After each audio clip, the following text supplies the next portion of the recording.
ए जगह फूले जे फेंक दलो हम गाय जिम्मी जिम्मी रवा लोग का गाय लोग देखिए जब से हम पैदा भइल बनी आदमी को हर रोज सीखना है, हम हर रोज सीखते हैं। देखिए जब से हम अपन होश संभालने बनी तब से शादी ब्याह में 2-3 गाना जरूर गवाला हिंदी कि आज मेरे यार की शादी है।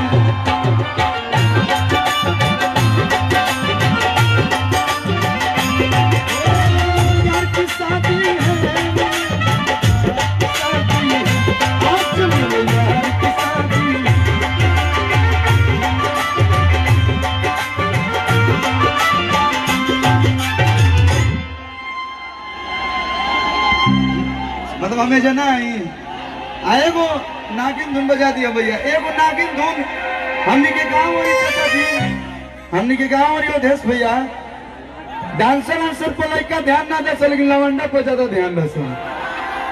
लवंडा के जब तक रोड पर लेटा के नागिन धुन ना होकेला देखी आखिर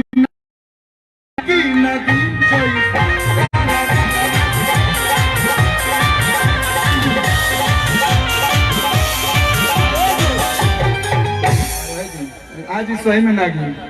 हाँ एगो ये के वाला किचिम नीचिम नीचिम कहाँ गाय की जिम्मी जिम्मी अरवा लोग के कागा गवा। आजा आजा मीन्स 2 प्रकार हुआ। एक आजा की जो सचिदानंद चाचा हमारे भाजपा में एकदम उम्मीदवार बन के आए और इनको जीत साबित हुई। सचिदानंद चाचा के साथ है ना, जोला ताली बजा के बता दो होता।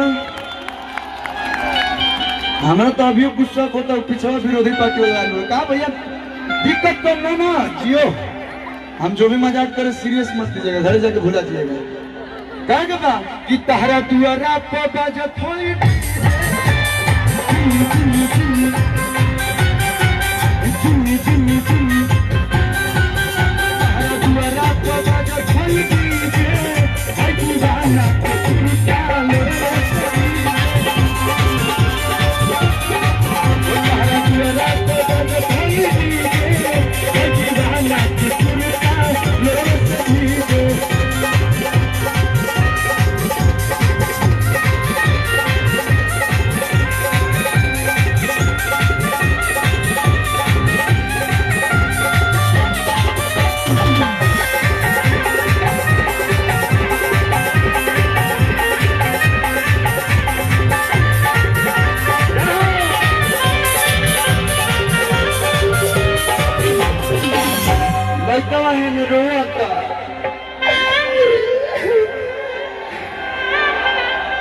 लड़कियां कहती है बाबू आजकल जो नया नया लड़का लोग गर्लफ्रेंड आप लोग की होंगी जैसे बताया आप लोगों ने, तो अपने बाबूजी के बाबूजी तना ना बोले लोग तना आजकल अपने गर्लफ्रेंड लोग के बाबू को हटा लो।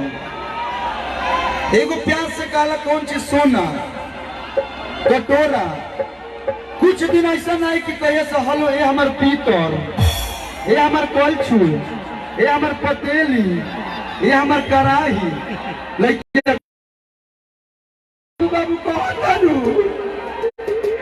अक्षरधाम हम घुमैनी, छोला भटूरा हम खियनी, दिल्ली ले जाके लोटस टेम्पल हम घुमैनी, इंडिया गेट हम देखनी, लाल किला हम देखनी, छछन का हमारो पड़ा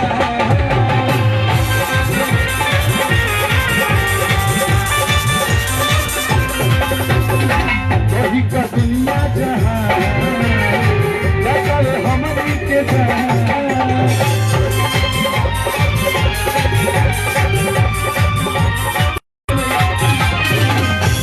देखिए हमारा तनी मनी डांस होवेला, रवा लोग के एनर्जी देख के हमारे देही में गर्मी आ गई।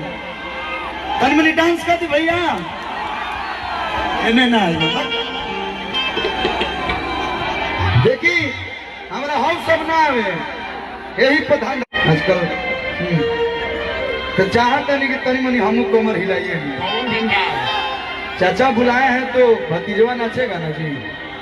गाना का भाव बाकी अरे राजा भिरिया कोई से के जाईबू कोलाबा में पानी से सुताईबू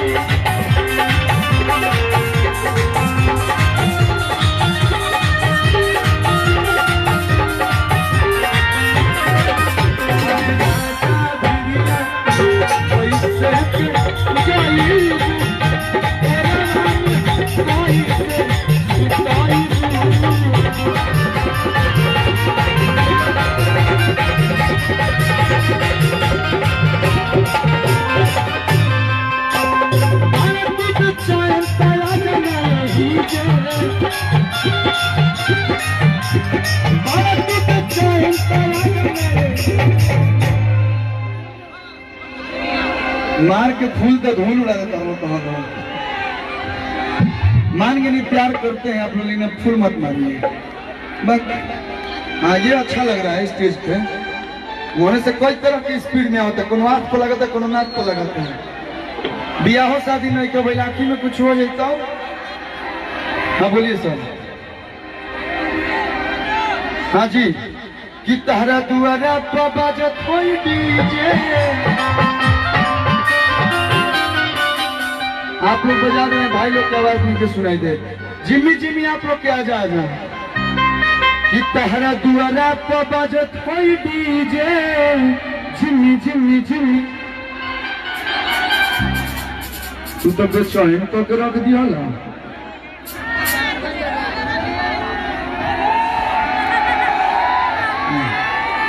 थैंक यू। कि तहरा दुआरा पर बाजत होई डीजे, हर दीवाना के गुरुता लोग से डीजे।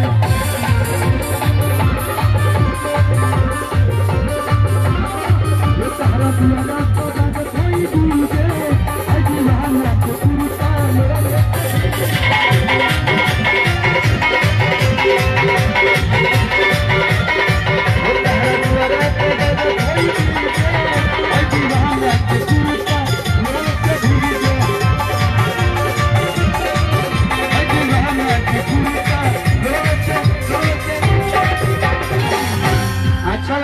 एक बार जोरदार ताली अपने भाई के। और ये बात नहीं भूलना है कि जुगे जुग बनावले रही ये हो मोरी मैया योगी मोदी के सरकार। चलिए बहुत बहुत धन्यवाद। हाँ मैं लोग का हम फोटो लिए कि प्रोग्राम करेंगे। और आप लोग के एक और बात बता दी कि hello hello hello hello, sound के अगल बगल से हट जाइए आप लोग। हेलो देखिए साउंड नहीं है तो हम लोग हैं। वो सुनो सुनो साइड हो जाइए। भाई कौन है भाई? हेलो ओके। देखो जी बिल्कुल गलत बात है, आप लोग थोड़ा सा पीछे हो जाओ थोड़ा पीछे। हाँ थैंक यू। Hello hello. दुनिया में सब कुछ करी बतिया कहीं, प्यार के करो से न करी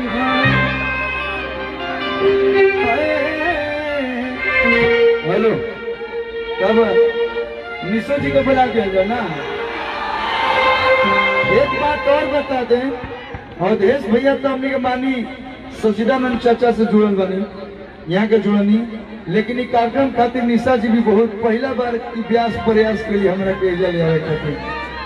तो हमारा शूटिंग चलत रहे, ये बोले कि मैं फर्स्ट टाइम आपसे बोल रही हूँ, बहुत अच्छे लोग हैं वहाँ के। हम कहीं दिल्ली तो हमरो जाए के मन करता, गाजियाबाद हमरो जाए के मन करता, लेकिन क्या करी काम बहुत है। बोली सारा काम छोड़ दीजिए, यहाँ आइएगा सब भूल जाइएगा। लेकिन बहुत बहुत धन्यवाद आपका। भाई भाई लोग से मिलवाइलू, इतना प्यार मिलता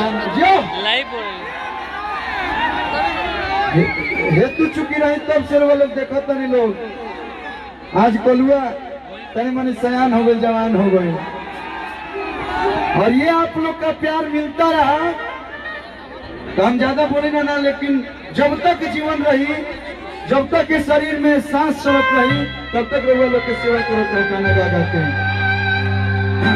और आप लोग की खुशी हुई कि आप लोग के भाई कलुआ गायक से हीरो बन गई बा। आप लोग मान लिए, इसके बाद और क्या चाहिए मुझे। तो हमारे फिल्म के ट्रेलर रिलीज भइल बा, भोजपुरी में लोगों भी कुछ अलग फिल्म बनाई है। तो दौड़ के ऊपर एगो पिक्चर बनवा, जो पिक्चर का नाम है विजेता। और मैं आपके भाई बिहार खातिर दौड़ता है इंटरनेशनल लेवल पे, नेशनल लेवल पे। तो आप लोग ट्रेलर देखिएगा और उस फिल्म को अपने ढेर सारा प्यार दीजिएगा। ये तो फोटो ही खिंचवा परेशान। तो आइए निशा उपाध्याय जी, आइए अब सुना जाओ। भाई कलुआ कहत रहा 25 साल का हो गई जाड़ा लगता अब